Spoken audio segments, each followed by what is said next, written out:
Diyos ko po, Rodi. Napakasarap niyan. Kahit sa inyo tingnan. Tuwalya, isaw, bulalo, balat ng kalabaw. Pero baka yan. Yung bulalo na yan, baka yan. Yung isaw, baka yan. Tuwalya, baka yan. Yung balat lang ang kalabaw dyan. Grabe yan. Super yan, mga lods. Hindi kailangan paliwanag ang lasa niyan. Itsura pa lang, daman-daman nyo na. Gaya tayo ng maraming sibuyas. Kahit mahal, pikit mata.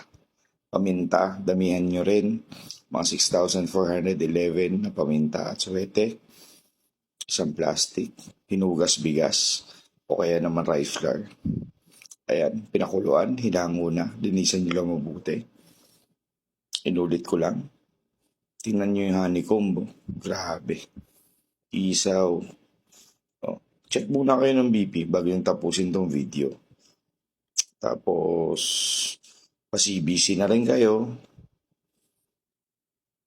bago kayo kumain nito. Handaan nyo ang body pin. Kung pwede nga may ambulansya dapat sa tabi nyo habang kinakain nyo to. Alam nyo naman kung gaano ka-delicates. Pero sa atin lang, ayan, nilinis natin yung sabaw. Mas malinis kasi sa dila pagka wala kang sabit-sabit. Kumbaga, gagawa tayong goto. Ayan, birthday po ni Richard Goldman, ang kumpare natin. Gisa-gisa muna tayo. Napaka crystal clear yung mantika natin, mga lods. Tapos, yan, nilagyan ko ng 897 na sibuyas na pieces. Binilang ko yan para sa may birthday.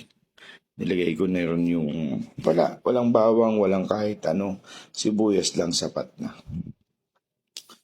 Nilagay ko na yung dramatic pa yung paghulog ko dyan. Yun.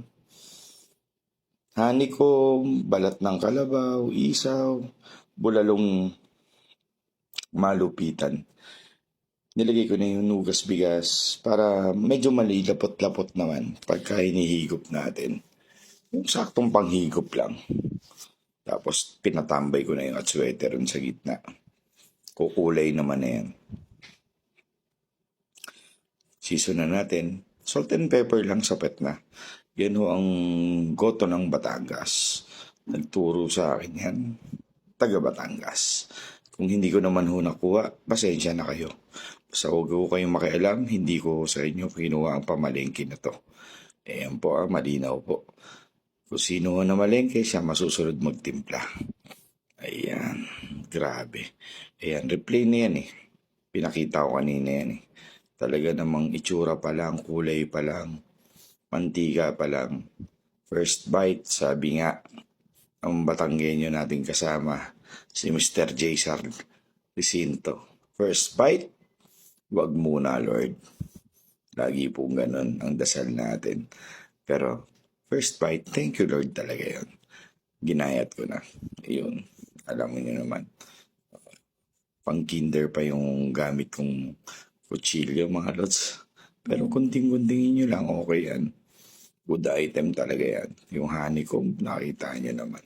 Super yan mga lods. Tapos meron pa tayong sibuyas ron, hindi pa natin sinama. Pangsawsawa natin yan. Last but not the least, isaw, limang islaw. Napakasarap yan mga lods. Grabe.